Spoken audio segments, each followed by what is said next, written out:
In today's video, I'm going to share with you 10 do's and don'ts for flexible dieting that you need to know. Let's go.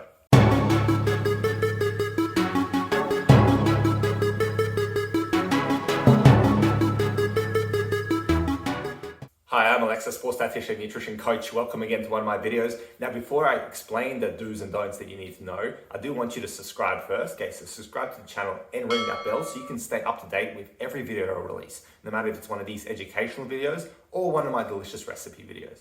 So when it comes to nutrition, we do tend to overemphasize what should we be doing. We tend to forget that there has to also be a focus on what should we not be doing, or aka what should we be avoiding doing. That is why today I'm going to share with you some do's and some don'ts of flexible dieting specifically that a lot of people get wrong so that you can start doing it more better and more effectively and therefore get better results. So I'm going to be sharing 5 each here. So 5 do's and then 5 don'ts that are going to help optimize your nutrition and level up your game. Keep in mind, this is not an exhaustive list, but it's the most common ones that I see with all the clients I've been coaching over the years. So I'm sure it's going to help you really dial down things when it comes to your nutrition plan. Because as I always say, nutrition may be simple to some degree, but it's not easy. There are a lot of nuances, a lot of moving parts that you're going to consider. So hopefully this gets you just that one closer step to getting that successful nutrition in place for you and your sport. So without further ado, let's get into it. Okay, so first we're going to get started with the do's, okay? The do's of flexible dieting. And number one is a big one, okay? Number one, always make sure that you're doing your best to implement and focus and kind of follow an individualized, customized, personalized, whatever you want to call it, nutrition plan. One of the key factors in nutrition is that there is no one size fits all. There are best practices, there are general kind of science that we have to follow, there are more specific science principles we've got to follow. But at the end of the day, the plan that you follow, ideally designed, let's say by a sports dietitian such as myself, it should be customized to you and your individual needs, goals, and specific circumstances because you are unique and therefore your plan needs to be unique. Trust me on this. Too many people out there following cookie cutter programs that are just getting them temporary results and then they're falling off, or they're not getting the results in the first place. So where in doubt, go individualization. Number 2 is kind of along the same mark as the first one, but it's more so about the adjustment and calibration. Now, ideally, this is something that you'd be working with a sports dietitian that they can do that for you. But let's just say that you're adjusting it yourself. Always make sure that any adjustments you make, any calibration to your nutrition plan, so to speak, it's all based on individual data. It's all based on your own biofeedback. It's all based on your own goals, so your own progress, your own circumstances. Don't just be cutting out things and adjusting things just because you heard it somewhere. Maybe a teammate said it to you, or you read it on a magazine, or you saw an ad on TV, or someone was on a talk show and they talked about this. Always individualize your plan, but then also always individualize how you adjust that plan. Number 3 is that if you're trying to optimize your athletic potential and your performance, having a good macro balance, or at least focusing on some of the macros, is going to be ideal for that. AKA, I just want you to think about it as fueling your needs strategically. Okay, fueling your needs strategically by making sure that you're not just going, oh, I'm going to eat whatever I want within the calories. You're actually optimizing it for the macro, and you're adjusting, for example, your carbohydrates is a big one in the athletic space because most athletes eat a lot of protein. But then adjusting like your carbs and making sure that's periodized, like that sort of stuff is really important if you want to really truly optimize your performance. Number 4 is plan. Planning makes you better. And why this is? Simple. It makes you proactive rather than reactive with your nutrition. If you want to see long-term success, you have to be proactive with your nutrition. You have to be proactive with your plan. You have to be proactive with your adjustments. You have to be proactive with the effort you put in, not reactive, not just going on the fly and winging it. Trust me, if you plan, you make it much easier for yourself. So yeah, when in doubt, start some planning. It could be as simple as just planning out some meals for the week. It could be about planning out and actually doing some meal prep. It could be any kind of planning. It could be the planning at the start of the day for what you're going to do the rest of the day. It could be that you know you're going to go out with friends socially after the game. So you're okay, that's going to be this kind of meal, so I'm going to plan out the rest of my meals around that. Doesn't really matter what it is. Any bit of planning is helpful. So yeah, remember, if you fail to plan, you plan to fail. So start planning and see the success. And the 5th and final do that I'm going to share today is make sure that you're focusing on consistency and patience. Okay, be patient and be consistent because this is going to be the real kind of fire that's going to drive you forward. Results take time, and the right adherence is key. Therefore, you need to be patient and you need to be consistent with your adherence to the said plan. If you want to know like the golden rule, 95% adherence to a plan is pretty solid, so that's what you want to aim for. But at the end of the day, you also want to remember you don't have to be 100% perfect, but you've got to be consistent enough that, okay, what you're seeing Can it be translated to what you're doing with the plan? It doesn't need to be adjusted. That's the way you want to be thinking about it. And one of the biggest issues I see with clients, especially new clients, is that they're not patient and they're not consistent. Now, I myself know about the patient side of things because I'm not traditionally a patient person when it comes to results. Because of that, I've had to teach myself to be more patient and to focus on the long-term gain. And that's what I want you to do as well. I want you to focus more on the long-term result and focus on the process and staying consistent with that said process. And that's going to ensure that you are both patient and consistent, which is going to put you in the best position to be able to get the goal that you're trying to achieve. Trust me, you don't want to skimp on this one. Okay, so that's the do's done. Okay, that's the 5 do's. Now let's go for the 5 don'ts that you need to know about flexible dieting. Number 1 for this one is don't if it fits your calories, okay? Don't just be focusing on eating whatever you want. As long as it hits your calories, you'll be fine. You've got to focus on the whole food intake as well. Otherwise, you'll have a nutritionally imbalanced diet. And this is not the recipe for success as an athlete or as anyone really. There has to be a balance between quality and quantity of nutrition. Okay, that's why I use like the 80-20 rule. Make sure 80% or more of your food comes from good quality whole foods. And then up to 20% can come on a given day from, the treat foods, for lack of a better word. That is why a big don't is don't just eat whatever within a certain calorie range and expect the same results. That will generally work for if you're just trying to general weight loss or general weight gain. But if you're trying to really optimize body composition and if you're trying to become the best fueled athlete, doing that, not going to serve you well.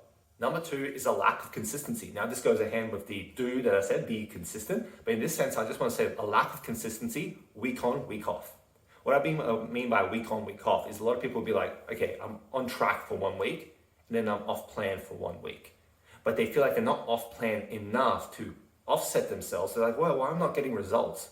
Well, you'd be surprised how each day can add up. So just having like an off week where you're just going off the plan can actually mean that you won't ruin yourself in terms of going backwards necessarily, but a lot of times I see clients just stagnating. And that's where the plateaus can occur. Now, obviously plateaus can occur for things like metabolic adaptations and all this sort of stuff, but a lot of times it's actually because of the consistency isn't quite there. They have a pretty solid week, which on paper you go, yeah, they'll get results for what they're trying to do. But then they'll have a week where it goes back to normal, and then it's just a repeated process. And at the end of the day, what happens is the results are not just coming. Okay, the results are just stagnating. That's what comes about as a plateau. And then they wonder what's happening. Be consistent week in, week out. Even if you're not perfect, just be consistent as much as you can and speak with your sports dietitian if you're working with one regarding what may be happening if you want to improve it. But trust me, if you're not working in consistency, okay, trust me, it's a big don't. Don't be inconsistent. Number 3 is a big one is don't guesstimate when you can measure. So this is if you're actually tracking your food and tracking macros or calories.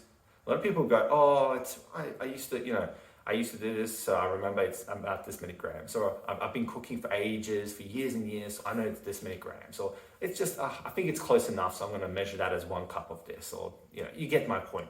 Guesstimating, when you actually have the scale there, ready to measure, don't do it, especially in the early stages, don't do it. The only time you should be guesstimating is if you're going out socially with friends or to a friend's house or family members. Please don't be the person that brings the scale with them. Then the second one is that you're going out, like literally going for takeaway stuff where you don't really know what's truly in it, so you can't really measure. I mean, a lot of takeaways these days have like a database that tells you roughly how much it is. So you can find it on MyFitnessPal. But even then, you will have to guesstimate to some degree when you're having meals that you're not cooking yourself.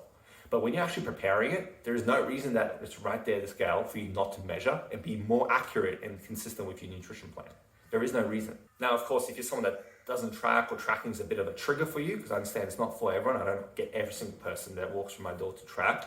Well, that's okay. But this is more so if you're really trying to fine tune things and you're tracking, but you're guesstimating for just the sake of it, you're doing yourself a disservice. Number 4 is trusting exercise trackers. Don't trust the data the exercise trackers give you in terms of how much you've actually burned. It's way overestimated. It's going to make it seem like you've done this huge marathon when you've just done a bit of like a bike ride or whatever it may be.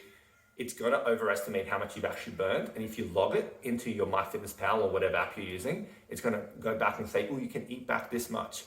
And time again, I've seen this lead people astray. Okay, it gets them off their plan because it's inaccurate.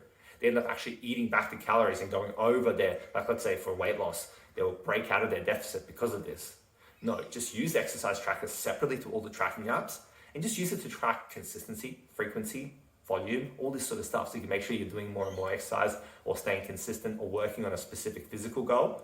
but don't be inputting the data of how much you burn from exercise and trusting what the exercise trackers tell you and putting that in the app or using that as gospel. Trust me, it's inaccurate, it's going to lead you astray, don't do it. And finally, number 5 for the don'ts of flexible dieting is don't allow yourself to fall into what I call the weekend paradigm. Now, if you want to learn more about the weekend paradigm, I do have a video up there you can click. That's going to tell you more about that. But when you create a weekend paradigm, essentially it's when on the weekend, you actually break off your plan enough to offset the rest of the week. So I'm going to give you an example to illustrate this.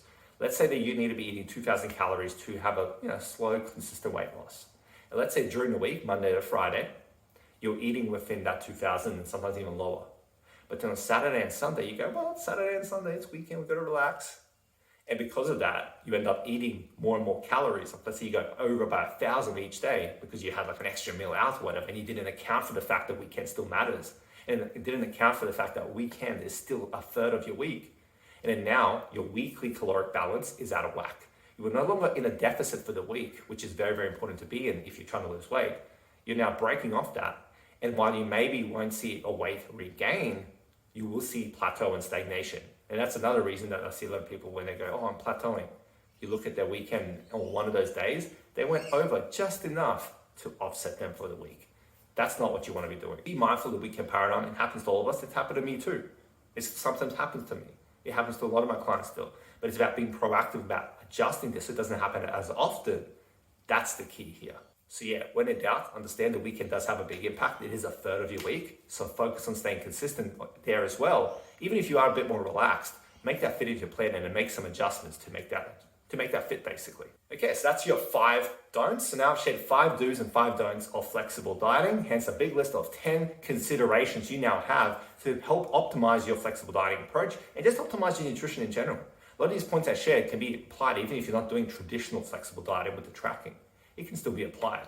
So I hope this list has helped you. Now, if you've got any questions, of course, as always, just drop them in the comments below. Okay? Drop your questions in the comments below and let me know what you need help with. And if you've gone through this list, you're like, yeah, my nutrition just needs improving. Okay, just need someone to really hold me accountable, help guide me, and give me a structured, customized nutrition plan. Then reach out to me. Okay, I do have an application in the link below for my 90-day coaching program. But also, if you just want to send me an email just to chat about it and see what I can do for you and see if it's a right fit, just send me an email at aleksa@climbedietitian.com.au. Just to chat about how I, as a sports dietitian, can help create a plan, hold you accountable, and guide you to better results without all that unnecessary restriction that you see with traditional dieting. So if you're interested, if you're ready, if you're an action taker, if you're an athlete, reach out. We'll have a chat, see if it's a good fit, and hopefully get you started. Hit subscribe if you haven't already done so. Okay, I'll keep reminding you, hit subscribe so you can stay up to date with these videos and really learn about real nutrition. As always, hit that like button, show this video to someone if you learned something new today. Until next time, have a good one, stay classy, see you later.